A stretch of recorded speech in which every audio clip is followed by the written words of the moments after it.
আমার ভাইরা, আমার বন্ধুগণ, নবীজির কাছে এই মুহূর্তে একজন আসলেন, যার নাম হলো গুমাইসা বিনতে মিলহান। নবীজির সামনে এসে দাঁড়ালেন আর দাঁড়িয়ে বলছেন, ইয়া রাসূলুল্লাহ, ইয়া হাবিবাল্লাহ, আপনার কাছে অনেকে আসছে অনেক হাদিয়া নিয়ে। আপনি কিছুদিন যাবত মদিনায় এসেছেন, কিন্তু আপনার সঙ্গে আমরা নিরিবিলি দেখা করব সেটা পারি নাই। নবীজি, আপনার সঙ্গে দেখা করতে অনেকে আসছে, কিন্তু আমরা দেখা করতে আসতে পারি না। ইয়া রাসূলুল্লাহ, ইয়া হাবিবাল্লাহ, শুনেন, আজকে আপনার কাছে দেখা করতে আসছি। নবীজি, এমনি এমনি আসি নাই। আমার সন্তান আনাসকে আপনার সঙ্গে দেখা করানোর জন্য নিয়ে আসছি। নবীজি সাল্লাল্লাহু আলাইহি ওয়াসাল্লাম এইবার বললেন, গুমাইসা, তুমি কি বলতে চাও বলো। গুমাইসা ডেকে বলছেন, নবীজি, আপনার কাছে অনেকেই অনেক অনেক করে হাদিয়া নিয়ে আসছে, কিন্তু আমি এত দরিদ্র, আপনাকে দেবার মতো আমার কোনো কিছুই নাই। নবীজি, শোনেন, আমি আপনাকে এমন একটা হাদিয়া দিতে চাই। একজন মায়ের কাছে সবচেয়ে দামি হলো তার সন্তান। সেই সন্তান মানে আমার সন্তান আনাসকে আমি উপহার দিতে চাই। নবীজি সাল্লাল্লাহু আলাইহি ওয়াসাল্লাম বললেন, ও তো ছোট মানুষ, ওকে নিয়ে আমি কি করব। নবীজি সাল্লাল্লাহু আলাইহি ওয়াসাল্লামকে এইবার ডেকে বলছেন, ইয়া রাসূলুল্লাহ, আমার সন্তান ছোট হতে পারে, কিন্তু আপনার জানে অনেক কষ্ট হবে, কিন্তু আমি মা হয়ে আমার সন্তানকে আপনারে উপহার দিতে চাই। জোরে কোন সুবহানাল্লাহ। আমার ভাইরা, আমার বন্ধুগণ, যে সাবজেক্ট নিয়ে কথা বলতেছিলাম সেটা হলো, আল্লাহ পাক নিজে জানিয়ে দিয়েছেন, কাফেরদেরকে তোমরা বন্ধু হিসাবে গ্রহণ করবে না। আল্লাহ পাক বলেন, যদি তোমরা আমাকে বন্ধু হিসাবে গ্রহণ করো, আমি আল্লাহ পাক ঘোষণা দিচ্ছি, তোমাদের সব জায়গায় আমি আল্লাহ পাক বিজয় দিয়ে দিব। আমার ভাইরা, আমার বন্ধুগণ, কেমন করে আল্লাহ পাক আমাদেরকে বিজয় দিয়ে দিবেন? আল্লাহ পাক বলছেন, শোনো, তেমন করে বিজয় দিব যেমন করে বদরের প্রান্তে আমি মুসলমানদেরকে বিজয় দিয়েছিলাম। বদরের প্রান্তটা মুসলমানদের জন্য কি কঠিন ছিল, আল্লাহ পাক কেমন করে আমাদের মুসলমানদের বিজয় দিয়েছিলেন শুনেন। বদরের প্রান্তে মুসলমানদের সংখ্যা ছিল ৩১৩ জন, আর কাফেরদের সংখ্যা ছিল ১,০০০। আবু জেহেল যখন তার সৈন্য নিয়ে যখন পাহাড়ের যখন পাদদেশে এসে দাঁড়ালেন, সেই জায়গাটা ছিল যুদ্ধ করার জন্য পারফেক্ট জায়গা। জায়গাটা ছিল শক্ত মাটি, আঠালো মাটি। কারণ হলো, শক্ত মাটিতে দাঁড়িয়ে যুদ্ধ করতে সুবিধা। কিন্তু নবীজি যখন তার সাহাবায়ে কেরামদের নিয়ে যখন গেলেন সেই জায়গায় দাঁড়ানোর পর, তখন তারা গেলেন বালির উপর গিয়ে জায়গা পেলেন। সেই জায়গায় একটা কূপ ছিল, যেই কূপের পরে এই জায়গাটার নামকরণ করা হয় বদর। এই কূপের মধ্যে পানি ছিল লবণাক্ত। নবীজি সাল্লাল্লাহু আলাইহি ওয়াসাল্লাম যখন কূপের মধ্যে থুতু নিক্ষেপ করলেন, লবণাক্ত পানি আল্লাহ পাক মিঠা পানিতে পরিণত করে দিলেন। এখন পর্যন্ত এই কূপের পানি মিষ্টি না লবণাক্ত বলেন তো? মিষ্টি। আমার ভাইরা, আমার বন্ধুগণ, বাড়ির উপরে সাহাবায়ে কেরাম দাঁড়ালেন, সেখানে তাবু গাড়লেন। কিন্তু আল্লাহ পাকের কাছে যখন সহযোগিতা নবীজি চাইলেন, আল্লাহ পাক তার সহযোগিতা করলেন। মুষলধারে বৃষ্টি হলো। বৃষ্টি হওয়ার পর বালি মাটি যেটা সেটা কিন্তু শক্ত হয়ে যায়, আর কাদা মাটি যেটা সেটা কিন্তু শক্ত মাটি যেটা সেটা কাদা হয়ে যায়। আল্লাহ পাক বৃষ্টি দিয়ে মুসলমানদের সহযোগিতা করলেন। যখন রাত নেমে এলো, সাহাবায়ে কেরামের চোখের মধ্যে আল্লাহ পাক ঘুম ঢেলে দিলেন। সাহাবায়ে কেরামেরা ঘুমিয়ে গেছেন। নবীজি সাল্লাল্লাহু আলাইহি ওয়াসাল্লাম তিনি ঘুমান নাই, তিনি জায়নামাজের মুসল্লায় পড়ে গেছেন। আমার আপনার নবীজি চোখের পানি ফেলে ফেলে ওই জায়নামাজে নবীজি আমার কান্না করছেন, আর ডেকে বলছেন, আল্লাহ, আগামীকাল মুসলমানদের বিপক্ষে কাফেরদের যুদ্ধ হবে। এই বদরের প্রান্তে যদি মুসলমানেরা যদি হেরে যায়, তাহলে তো অবশ্যই তোমার জমিনে তোমার নাম উচ্চারণ করে কে তোমারে ডাক দিবে? আল্লাহ বলে তোমারে কে ডাক দিবে? আয় আল্লাহ তাআলা, তোমার কাছে আরজি জানাই, আগামীকাল মুসলমানদের বিজয় দিয়ে দিও। ওইদিকে আবু জেহেল যখন বদরের প্রান্তে আসবেন, তার পূর্বে কাবা শরীফের গিলাফ ধরে ডেকে বলছেন, আয় আল্লাহ তাআলা, যারা হকের ওপর আছে তাদেরকে তুমি বিজয় দান করে দিও। জোরে কোন সুবহানাল্লাহ। আবু জেহেলের এই দোয়া আল্লাহ কবুল করছেন। আমার ভাইরা, আমার বন্ধুগণ, আমরাও চাই আগামীতে এই সুন্দর বাংলাদেশ হওয়ার জন্য যারা ইসলামের জন্য কাজ করবে, যারা কোরআন হাতে নিয়ে কাজ করবে, যারা হকের পক্ষ থাকবে, মানবতার পক্ষে থাকবে, আল্লাহ যেন তাদেরকে বিজয় দেন, ঠিক কিনা? আমার ভাইরা, আমার বন্ধুগণ, বদরের প্রান্তে এই সকল সাহাবায়ে কেরামদের নিয়ে নবীজি গেলেন, আর নবীজি রাতের বেলায় সিজদায় পড়ে গেলেন। আমার ভাইরা, আমার বন্ধুগণ, শোনেন, নবীজি বলেন, আকরাবু মা ইয়াকুনুল আবদু মির রাব্বিহি ওয়া হুয়া সাজিদ। বান্দা যখন সিজদায় পড়ে যায়, চোখের পানি ফেলে ফেলে যখন কান্না করে, আল্লাহ পাক বলেন, তুমি যখন সিজদায় পড়ে যাও, আমি আল্লাহ পাক তোমারও অত্যন্ত নিকটবর্তী হয়ে যাই। কতটা নিকটবর্তী হয়ে যাই? যখন তুমি সিজদায় পড়ে যাও, তখন আমি আল্লাহ পাক আমার কুদরতি কদমটা নিয়ে তোমার কপালের নিচে দিয়ে দে। আমার ভাইরা, আমার বন্ধুগণ, নবীজি সাল্লাল্লাহু আলাইহি ওয়াসাল্লাম রাতের বেলায় যখন আল্লাহর কাছে কান্না করছিলেন, আল্লাহ রাব্বুল আলামিন রাতের বেলায় নবীজিকে সুসংবাদটা জানায়া দিলেন। আমার নবীজি শোনেন, চিন্তার কোনো কারণ নাই, ভয়ের কোনো কারণ নাই। আমি আপনাকে সুসংবাদ দিচ্ছি, আগামীকাল আসমান থেকে আমার ফেরেশতা আমি আল্লাহ পাক নিজে নিযুক্ত করব। জোরে কোন সুবহানাল্লাহ। আমার ভাইরা, আমার বন্ধুগণ, এই জন্য মনে রাখবেন, কেউ যদি আল্লাহর দিকে যদি অগ্রসর হয়, কেউ যদি আল্লাহরে বন্ধু হিসাবে যদি গ্রহণ করে নেয়, কেউ যদি আল্লাহ পাককে যদি অভিভাবক হিসাবে গ্রহণ করে নেয়, সকল জায়গায় প্রয়োজনে আল্লাহ পাক ফেরেশতা পাঠায়া হলেও তাদের সহযোগিতা করে। জোরে কোন সুবহানাল্লাহ। আমার ভাইয়ের, আমার বন্ধুগণ, আমি আলোচনা শেষ করে দিব। আপনারা যে উঠতেছেন, মানে আপনাদের ভালো লাগতেছে না, তার মানে হলো আপনারা আসলে মানে আয়াত দিয়ে শুনেন না, মানে প্রথম থেকেই দৌড়ব্যাক বাবার কিস্সা আপনারা সেইগুলো শুনবেন। বুঝতে পারছেন না ভাই? আসলে মূলত বলি, আমি আসলে এইভাবে আলোচনা করা অভ্যস্ত। আমি আয়াত বাই আয়াত আলোচনা করি, তাছাড়া পারি না। কথা বুঝতে পারছেন? আপনাদের কষ্ট হচ্ছে? যান, আপনারা যার খুশি উঠে চলে যান। আমি কোরআন থেকে কথা বলছি, বলবো। সর্বশেষ আমি দেখতে চাই আসল ধানটাকে। আমার ভাইরা, আমার বন্ধুগণ, তাহলে 1 নাম্বার বন্ধু আমাদের আল্লাহ, 2 নাম্বার আমাদের বন্ধু হলেন মুহাম্মাদুর রাসূলুল্লাহ সাল্লাল্লাহু আলাইহি ওয়াসাল্লাম। আল্লাহ পাক ওই আয়াতটার মধ্যে জানিয়ে দিয়ে বলছেন, 2 নাম্বার তোমাদের বন্ধু হলেন আমার নবীজি মুহাম্মাদুর রাসূলুল্লাহ। আল্লাহ পাক সেটাও জানিয়ে দিয়ে বলছেন, কুল ইন কুনতুম তুহিব্বুনাল্লাহা ফাত্তাবিউনি ইউহিব্বুকুমুল্লাহ ওয়া ইয়াগফির লাকুম যুনুবাকুম আল্লাহু গফুরুর রহিম। আল্লাহ পাক বলছেন, শোনো, যদি তোমরা আমাকে ভালোবাসতে চাও, তাহলে আমার ইত্তেবা, আমার নবীজির ইত্তেবা করো, অনুসরণ করো, অনুকরণ করো। যদি আমার নবীজির যদি ইত্তেবা করো, অনুসরণ করো, আমি আল্লাহ পাকের তোমরা ভালোবাসা পেয়ে যাবে। যেরকম সুবহানাল্লাহ। আমার ভাইরা, আমার বন্ধুগণ, নবীজি আমাদের কেমন বন্ধু এটা আমরা সবাই জানি। এই দুনিয়ায় নবীজি সাল্লাল্লাহু আলাইহি ওয়াসাল্লাম তিনি আমাদের জন্য কান্না করেছেন।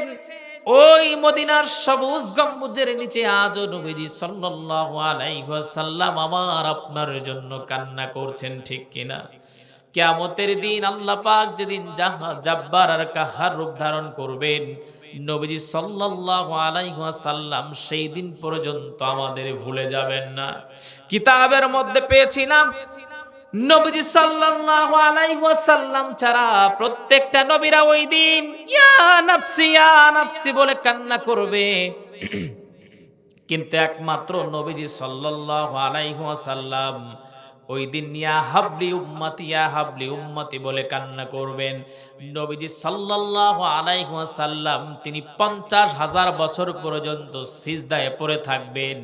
আল্লাহকে। অতঃপর আল্লাহ পাক বলবেন, নবীজি শোনেন, আপনি দুনিয়ায় ইসলাম প্রতিষ্ঠিত করবার জন্য অনেক কষ্ট করেছেন, দিন কায়েমের আন্দোলন করতে গিয়ে আপনি অনেক রক্ত তায়েফের ময়দানে, উহুদের ময়দানে ঝরিয়েছেন।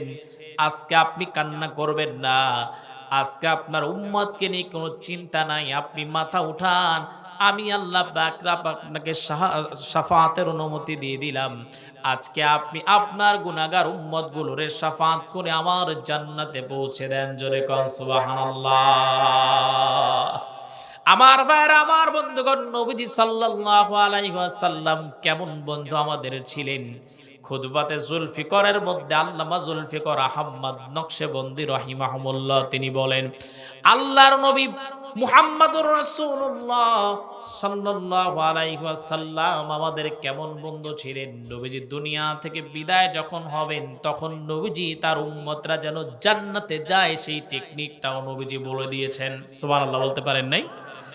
নবীজি সাল্লাল্লাহু আলাইহি ওয়াসাল্লাম সেই টেকনিকটাও বলে দিলেন।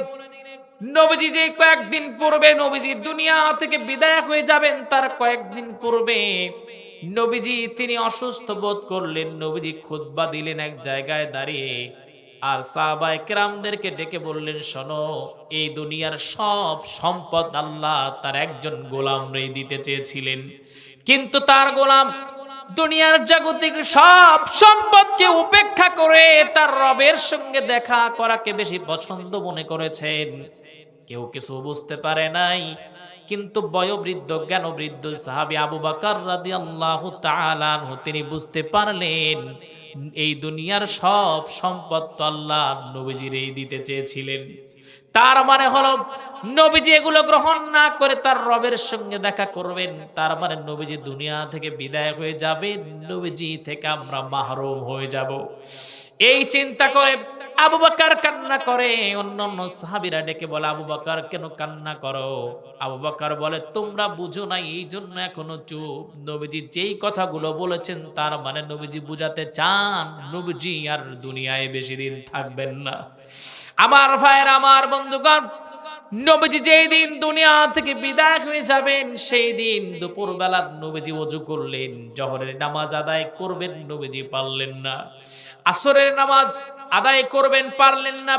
ওযু বানালেন, তিনি অসুস্থ হয়ে পড়লেন, জ্ঞান হারিয়ে ফেললেন। আসর গেল, মাগরিব গেল, যখন ইশার আজান হয়ে গেছে, নবীজির ওই সময় হুঁশ ফিরেছে। নবীজি সাল্লাল্লাহু আলাইহি ওয়াসাল্লাম যখন তার হুঁশ ফিরল, নবীজি এবার ডেকে বলছেন, কোন সময় এটা? হযরত আয়েশা ডেকে বললেন, ইয়া রাসূলুল্লাহ, কোন সময় আপনি জানতে চান? এই সময়টা হলো ইশারের আজান হয়ে গেছে, ইশারের নামাজের সময়। নবীজি বললেন, তার মানে আমি আসরের নামাজ আদায় করতে পারি নাই, মাগরিবের নামাজটা আদায় করতে পারি নাই, ইশারের আজান হয়ে গেছে, নিশ্চয়ই সাহাবায়ে কেরাম নামাজে দাঁড়িয়ে গেছে। হযরত আয়েশা চোখের পানি ফেলে ফেলে বলছেন, ইয়া রাসূলুল্লাহ, আপনার অনুপস্থিতিতে আমার বাবা ইমামতি করেছেন, আমার বাবার ইমামতিতে সবাই নামাজে দাঁড়িয়ে গেছেন। আল্লাহর নবী ডেকে বললেন, আয়েশা রে, একটু আমাকে ধরো, আমি একটু নামাজের মনোরম দৃশ্যটা দেখতে চাই। যখন নবীজিকে ধরা হলো আর জানালা খুলে দেওয়া হলো, নবীজি তার নামাজের মনোরম দৃশ্যটা দেখতে লাগলেন, অবলোকন করতে লাগলেন। নবীজি যখন মনোযোগ দিয়ে দেখছিলেন, হযরত আয়েশা ফলো করে দেখলেন নবীজির চোখ মোবারক দিয়ে পানিগুলো টপ টপ করে পড়ছে। হযরত আয়েশা ডেকে বললেন, ইয়া রাসূলুল্লাহ, কেন আপনি এমন করে করে কান্না করছেন? আল্লাহর নবী ডেকে বললেন, আয়েশা রে, শোনো, কান্না দুই ধরনের হয়, একটা কান্না হলো চোখের পানি, হলো একটা কান্না হলো আনন্দের কান্না, আর একটা কান্না হলো কষ্টের কান্না। আজকে নামাজ প্রতিষ্ঠিত হয়ে গেছে রাষ্ট্রীয়ভাবে। এর পূর্বে যতদিন আমি নামাজে দাঁড়িয়েছি, মক্কা বিজয়ের পূর্বে যতদিন আমি মক্কায় ছিলাম, নামাজে দাঁড়িয়ে গেছি, কাফের বেঈমানগুলো আমাকে নামাজের মধ্যে অত্যাচার করেছে। বুখারী শরীফের এটা হাদিসটা যখনই পড়ি, তখন আমার চোখ দিয়ে পানি চলে আসে। নবীজি একদিন কাবা শরীফের পাশে গিয়ে যখন সিজদায় রত, নবীজি সিজদায় পড়ে চোখের পানি ফেলে ফেলে কান্না করছেন। ঠিক এমন সময় নবীজি সাল্লাল্লাহু আলাইহি ওয়াসাল্লামকে একজন কাফের দেখতে পেলেন। তিনি আসলেন, নবীজির কাছে দাঁড়ালেন। তার গলায় একটা গামছা ছিল, আস্তে করে নবীজির গলার নিচ দিয়ে গামছা ঢুকিয়ে দিয়েছেন। এরপরে যখন গামছাটাকে চাপ মেরেছেন, নবীজির কণ্ঠনালী, নবীজির শ্বাসনালীটা বন্ধ হয়ে গেছে। কণ্ঠনালী, শ্বাসনালী বন্ধ হয়ে গেছে। নবীজির চোখটা বড় বড় হয়ে গেছে, এখন চোখটা যেন ফুটে বের হবে। ঠিক এই দৃশ্য দেখলেন সিদ্দিক আকবর আবু বকর রাদিয়াল্লাহু তাআলা আনহু। তিনি এই দৃশ্য দেখার পর তিনি আসলেন, কাফেরকে ধাক্কা মেরে সরাইয়া দিলেন, ধাক্কা মেরে ফেলে দিলেন। আর ডেকে বললেন, আতাকতুলুনা রাজুলান ইয়াকুলা রাব্বি আল্লাহ। এই মানুষটা কেবলই বলেছে আমার রব হলো আল্লাহ, এই জন্য তোমরা তারে মেরে ফেলবে নাকি? আমার ভাইরা, আমার বন্ধুগণ শুনেন, এই দুনিয়ায় আপনি বলবেন আমার রব আল্লাহ, বাংলাদেশে দাঁড়ায়া বললে কোনো সমস্যা নাই। কিন্তু যদি বলেন আল্লাহর জমিন, এই রব শব্দের চারটা শাব্দিক অর্থ আছে। রব শব্দের হলো সৃষ্টিকর্তা, রব শব্দের শাব্দিক অর্থ হলো সৃষ্টিকর্তা, তারপরে হলো লালনকর্তা, পালনকর্তা, 3 নাম্বার হলো তিনি আমাদের মালিক, আর 4 নাম্বার হলো তিনি আইনদাতা। উপরকার 3টা আপনি মানবেন, কিন্তু যখনই বলতে যাবেন আল্লাহর জমিন, আল্লাহর আইন চলবে, তখনই আপনাকে বলা হবে রাজাকার আর জঙ্গি। ঠিক কিনা? আমার ভাইরা, আমার বন্ধুগণ, হক বললেও ঠিক, না বললেও ঠিক। আপনি যখন বললেন আল্লাহর জমিন, আল্লাহর দিন কায়েম করতে হবে, এটা হলো ফরজ, তখন বলবে তুই রাজাকার। আমার ভাইরা, আমার বন্ধুগণ, নবীজি সাল্লাল্লাহু আলাইহি ওয়াসাল্লামের গলার মধ্যে গামছা ঢুকিয়েছেন, আবু বকর সরাইয়া দিলেন, আর দিয়ে বলছেন এই মানুষটা বলেছে আমার রব আল্লাহ, এই জন্য কি তারে মেরে ফেলবে নাকি? এই যখন অবস্থা, নবীজি বলছেন সেই দিনটা কেটে গেছে, আজকে রাষ্ট্রীয়ভাবে নামাজ আদায় হচ্ছে। আমি দেখতে পাচ্ছি আমার সাহাবায়ে কেরাম সহ আমার উম্মতেরা কিয়ামত দিবস পর্যন্ত এমন সারিবদ্ধভাবে তারা নামাজ আদায় করবে জামাতে। আমার ভাইরা, নবীজি যখন অসুস্থ হয়ে পড়লেন, সাহাবায়ে কেরামকে ডাকলেন, আর নবীজি ডেকে বলছেন, শোনো, আমি সবাইকে দেখতে পাচ্ছি কিন্তু একজনকে দেখতে পাচ্ছি না। ওই যে গুমাইসা বিনতে মিলহান, তিনি আসছিলেন আর তার সন্তান আনাসকে আমার কাছে দিয়ে গিয়েছিলেন, সে আনাস কোথায়? নবীজির অসুস্থতার খবর শুনে ছোট্ট মানুষ আনাস সহ্য করতে পারেন নাই। এই আনাস চলে গেছেন গুহার মধ্যে, গুহার মধ্যে গিয়ে সিজদায় পড়ে পড়ে চোখের পানি ফেলে ফেলে কান্না করছেন। নবীজি ডেকে বললেন, আমার আনাস কোথায়? হযরত ওমর রাদিয়াল্লাহু তাআলা আনহুকে দায়িত্ব দিলেন, আমার আনাসকে ডেকে নিয়ে আসো। হযরত আনাসকে খুঁজতে লাগলেন, কোথাও গিয়ে পান নাই। যখন তিনি সেই গুহার কাছ দিয়ে যখন ডাক দিচ্ছেন আর খুঁজতেছেন, কান্নার আওয়াজ হযরত ওমর পেয়ে গেলেন, গুহার মধ্যে চলে গেলেন। গিয়ে দেখেন ছোট্ট মানুষ আনাস চোখের পানি ফেলে ফেলে কান্না করছে। হযরতে আনাসের পিছনে গিয়ে তিনি বুঝতে পারলেন, হযরতে আনাস সিজদায় পড়ে বলছেন, আল্লাহ, আমার জীবনের সব হায়াতগুলো আমার নবীজিরে দিয়ে দিলাম, আমার নবীজিকে আপনি সুস্থ করে দেন। এমন করে হযরতে আনাস কান্না করছেন। হযরত ওমর ডেকে বলল, আনাস রে, এমন করো না, পাগলের মতো চলো, নবীজি তোমাকে ডাকছেন। হযরতে আনাস বলে, হযরত আনাস ডেকে বলছেন, ওমর রাদিয়াল্লাহু তাআলা আনহু, নবীজির কাছে এতদিন আমি ছিলাম, আমার নবীকে আমি অনেক কষ্ট দিয়েছি, আমার নবীকে অনেক ব্যথা আমি দিয়েছি, আমার নবীর তেমন কোনো খেদমত আমি করতে পারি নাই, নবীজির তেমন কোনো খেদমত করতে পারি নাই যখন আমার সামর্থ্য কেবল হচ্ছে। এই মুহূর্তে আমার নবীজি যদি দুনিয়া থেকে চলে যায়, আমি কেমন করে সহ্য করব? হযরতে আনাসকে নিয়ে হযরত ওমর নবীজির সামনে যখন চলে গেলেন, আমার নবীজি বিছানায় শুয়ে হযরতে আনাসকে ইশারা করে ডেকে বলছে, আনাস রে, একটু আমার কাছে আসো। হযরতে আনাস নবীজির কাছে যখন গেলেন, আল্লাহর নবী ডেকে বললেন, আনাস রে, আমার কাছে লম্বা সময় ছিলে, তোমার মা তোমাকে ছোট্ট মানুষ আমাকে দিয়ে গিয়েছিল। ও আমার আনাস, আমি নবীজি তোমাকে কোনো কষ্ট দিয়ে থাকলে আমাকে তুমি মাফ করে দিও। আনাস রে তুমি বলো আমার কাছে কি কোনো চাওয়ার তোমার আছে নাকি? হযরত আনাস বলে ইয়া রাসূলুল্লাহ আমি ছোট্ট মানুষ, আমি যতদিন আপনার কাছে ছিলাম কোনোদিন আপনি নবীজি আমাকে একটা কটু কথা বলে ডাক দেন নাই, কোনোদিন আমাকে আঘাত করে কথা বলেন নাই, কথা বলেন নাই। ইয়া রাসূলুল্লাহ ইয়া হাবিবাল্লাহ, বরঞ্চ আমি আনাস আপনারে কষ্ট দিয়েছি। নবীজি বললেন তোমার কোন চাওয়া আছে নাকি আমাকে বলো। হযরত আনাস বললেন ইয়া রাসূলুল্লাহ আমার একটা চাওয়া আছে, সেটা হলো এই দুনিয়ায় তেমন খেদমত আমি আপনার করতে পারলাম না, কিন্তু নবীজি আমি যেদিন দুনিয়া থেকে বিদায় হয়ে যাব সেই জান্নাতের মধ্যে আপনারও তো একটা খাদেমের প্রয়োজন। আল্লাহর নবী বললেন অবশ্যই প্রয়োজন। হযরত আনাস বলছেন ইয়া রাসূলুল্লাহ এই দুনিয়ায় আমি আপনার খাদেম ছিলাম, ছোট্ট খাদেম, জান্নাতের ভিতরে আমি যেন আপনার খেদমত করতে পারি, আমি যেন আপনার খাদেম হতে পারি। আল্লাহর নবী সঙ্গে সঙ্গে দোয়া করলেন আর সুসংবাদ জানায়া দিলেন আনাস আল্লাহ পাক তোমার দোয়া কবুল করে নিয়েছেন, আবার আমি আল্লাহকে বলেছি জান্নাতের মধ্যে আমার খাদেম হবে। আনাস জোরে কোন সুবহানাল্লাহ।